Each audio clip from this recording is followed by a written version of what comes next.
off the coast of Santa Barbara. There's a stretch of water where fishermen still tell each other to be careful, where currents collide without warning, and where, according to a set of handwritten notebooks that surfaced generations after they were written, a Chumash elder once described a village that used to stand on dry land and now lies somewhere beneath the waves. The notebooks were not kept by a scholar. They were kept by a rancher with no training in anthropology, writing down what an old woman told him sometime near the close of the 1800s. And for most of the 20th century, almost nobody outside his own family knew they existed. What she reportedly described to him was not a myth in the way that word usually gets used. It was closer to a memory, passed down through people who remembered a coastline that no longer exists. And when modern geology finally caught up to what she said, it did not contradict her. It confirmed her. To understand why that convergence matters, it helps to understand what was standing on this coast before any of it was written down at all. The Chumash occupied the mainland coast from what is now San Luis Obispo through Santa Barbara and Ventura, and out across the 4 northern Channel Islands, in one of the most sophisticated maritime societies anywhere in pre-contact North America. Population estimates of the region before European contact commonly range into the tens of thousands, spread across permanent villages along the coastline, some of them larger than many towns being built in Europe at the same time. This was not a scattered or marginal population. It was dense, organized, and deeply tied to the ocean. The Chumash built plank canoes called tomals, sewn together from redwood planks that drifted down the coast on ocean currents, sealed with a natural asphalt called yoke that seeped up from the floor of the Santa Barbara Channel itself. A tomal crew could cross open water to the islands in a single day in conditions that would swamp a smaller craft, and that skill supported a trade network moving shell bead currency, island soapstone, and mainland food across the region for thousands of years before any European ship arrived to record it. Then the missions came. Mission La Purísima was founded in 1787, Mission Santa Barbara 2 years later, Mission San Ynez in 1804, and within a single lifetime the Chumash population collapsed under the combined weight of introduced disease, forced relocation, and the destruction of the social and marriage networks that had sustained coastal communities for centuries. Villages that had been continuously occupied for generations emptied out. Distinct coastal dialects began losing their last fluent speakers within decades. By the time American researchers started conducting serious ethnographic work in California in the final years of the 19th century, the number of people who could speak with real authority about pre-mission Chumash geography and cosmology had shrunk to a small number of elders, most of them already old, most of them living on land that had once belonged to their own families. That knowledge did not simply fade quietly. In 1824, Chumash neophytes at Mission San Ynez, Mission La Purísima, and Mission Santa Barbara rose up together against Franciscan authority and the Mexican soldiers enforcing it, seizing La Purísima outright and holding it for close to a month before it was retaken. It remains one of the most thoroughly documented acts of coordinated indigenous resistance in the history of the California missions, and it matters for the story specifically because the families who led it and who fled into the interior afterward rather than return to mission life were often the same lineages carrying forward the older geographical knowledge that ethnographers would later spend decades trying to piece back together secondhand. The written record of this coastline goes back even further than the missions. In 1542, the Portuguese navigator Juan Rodriguez Cabrillo sailed into the Santa Barbara Channel under the Spanish flag, and the log kept by his crew describes a dense string of Chumash villages along the shore, some reportedly home to several hundred people, with canoes putting out to meet the ships as they passed. That log stands as the earliest documentary confirmation that this coastline was as populated and as maritime as later archaeology would suggest, more than 2 centuries before the mission system reorganized it. It also means the disruption of Chumash life did not start with the Franciscans. Cabrillo's own expedition is understood to have introduced diseases the Chumash had no prior exposure to, and population decline along the channel was likely already underway in a smaller, less documented way long before Mission Santa Barbara was built. This is a world the ranchers' notebooks come out of, not a static, unchanging tradition preserved in isolation, but the compressed testimony of the very last generation of people who had heard the older stories directly from those who themselves remembered a coastline before the missions changed everything. What that elder described to him about a lost settlement did not exist in a vacuum. It sat inside a much larger body of Chumash cosmology, some of which had already been recorded, and some of which had already been quietly dismissed by the people writing it down. The clearest surviving version of a related story comes from an entirely different source, gathered a generation later by the linguist John Peabody Harrington, working closely with a Chumash consultant named Fernando Librado, also known by his Chumash name Quetzalcoatl. Harrington's fieldwork with Librado ran from around 1912 into the 1920s and produced one of the most detailed surviving records of Chumash cosmology anywhere in the historical archive. In the origin account Librado gave Harrington, the Earth Mother Hutash created the first people on the island of Limu, known today as Santa Cruz Island. When the island grew too crowded, Hutash built a bridge across the channel made of a rainbow, and the people crossed it in darkness, warned not to look down. Some looked anyway, fell into the churning water, and out of compassion Hutash turned them into dolphins as they fell, which is why, in the traditional telling, the Chumash considered dolphins their relatives. For much of the 20th century, anthropologists filed this account alongside comparable origin stories from other cultures and treated its geography as symbolic rather than literal. Since a literal bridge of light spanning open ocean is not, on its face, a plausible physical structure, but the story is not actually claiming that such a bridge existed as a physical object. What it is describing, in the only language a culture without written geology would have available, is a moment when the distance between Limu and the mainland was crossable in a way it no longer is. And on that specific point, the geological record does not dismiss the story. It backs it up. During the last glacial maximum, roughly 20,000 years ago, global sea level stood hundreds of feet lower than it does today, because so much of the planet's water was locked into continental ice sheets. At that lower sea level, the four northern channel islands, San Miguel, Santa Rosa, Santa Cruz, and Anacapa, were not four separate islands at all. They were joined into a single, much larger landmass that geologists today call Santa Rosa.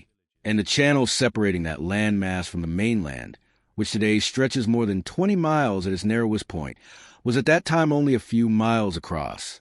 A few miles of open water is still a serious undertaking, but it is a crossing a skilled maritime people with early plank or reed raft technology could reasonably attempt, especially with the far shore visible the entire way. As the ice sheets melted and sea level rose over the following millennia, that narrow channel widened, Santa Rosa broke apart into the islands that exist today, and whatever settlements or crossing points people had used to reach them went under the water permanently, in a slow, multi-thousand-year process rather than a single flood. The physical evidence for how early people lived through that drowning event comes from one of the most significant archaeological discoveries in North America. In 1959, human remains were excavated on Santa Rosa Island at a site called Arlington Springs. Those remains, later redated using improved radiocarbon methods by researchers, including John Johnson and John Erlandson, came back at approximately 13,000 years old, making the individual known as Arlington Springs Man among the oldest confirmed human remains found anywhere in the Americas. At that time, Santa Rosa still existed as part of the larger single island, separated from the mainland by that narrower channel, and someone crossed it by boat with a level of maritime skill that surprised the researchers who examined the evidence. That find fits into a broader shift in how archaeologists understand the earliest peopling of the Americas. For decades, a dominant model held that the first Americans arrived on foot through an interior ice-free corridor. That model has been increasingly challenged by what researchers, most prominently John Erlandson and colleagues, call the Kelp Highway hypothesis, which proposes that early migration moved primarily along the Pacific coast by boat, following a nearly continuous belt of kelp forest ecosystems from Northeast Asia down towards South America. Kelp forests are extraordinarily rich in fish, shellfish, and marine mammals, and maritime people moving along that belt would have had reliable food at every stage of the journey. If the Kelp Highway hypothesis is correct, and the evidence at Arlington Springs increasingly supports it, then the Santa Barbara Channel sat close to the center of the earliest coastal migration route on the Pacific coast of North America, and the ancient shoreline that route followed is now, in large part, sitting underwater. This is a gap the ranchers' notebooks fall into, and it is worth being precise about what they claim and what they do not. They do not describe the Ice Age crossing that produced Arlington Springs Man, What the elder reportedly described sounded far more recent and specific. A name placed near fresh water and good fishing, close enough to a canoe crossing point that boats launch from it regularly, with ground that gave way gradually over seasons and years rather than all at once, the way a riverbank erodes rather than the way a structure collapses. Read plainly. This account looks less like a folk memory of the Ice Age crossing and more like a description of a later coastal settlement, closer to the historic period, lost to the ordinary combination of storm erosion, channel migration, and the slower sea level rise that has continued throughout the more recent geological period. Archaeologists working this coastline have in fact documented multiple village sites now partially or fully underwater close to shore, places occupied within the last 2,000 or 3,000 years and abandoned as the coastline retreated around them. Either reading leaves the same basic claim standing. Chumash oral tradition describes land where there is now only water, and the geological record independently confirms that such land existed. The reason this convergence went unexamined for so long was not some deliberate conspiracy. It was closer to institutional neglect. American anthropology in the final decades of the 19th century and the opening decades of the 20th was actively working to establish itself as a rigorous scientific discipline, and part of that effort involved sorting Native American oral tradition into the category of myth and folklore, treated as culturally meaningful but not historically reliable, the province of comparative mythology, rather than something a working geologist needed to consult. A story about a rainbow bridge went into the same analytical bucket as any other origin story, and nobody thought to read it as a record worth testing against physical evidence. That habit of dismissal has not held up well elsewhere. In 2016, researchers Patrick Nunn and Nicholas Reed published a study examining Aboriginal Australian oral traditions, describing coastlines and islands in configurations that no longer exist, configurations that match, with striking precision, the coastline of Australia before post-glacial sea level rise more than 7,000 years ago. Their conclusion, controversial when first proposed and increasingly accepted since, was that certain oral traditions can preserve accurate geographical memory across spans of time far longer than most historians had assumed possible for purely verbal transmission. If an oral tradition on one continent can preserve accurate detail about a coastline drowned 7,000 years ago, there is no principled reason to assume a comparable tradition on the California coast could not do something similar. The generation of Chumash elders who held the most detailed pre-mission knowledge was dying out during the exact decades when American anthropology was becoming systematic enough to have properly investigated their claims. Librado himself died in 1915, in the middle of his work with Harrington, before that material was fully transcribed.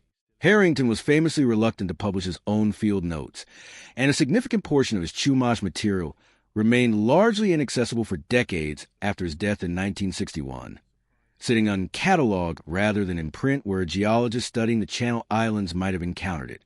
Major cataloging of his papers did not begin in earnest until the 1970s, roughly a decade after his death.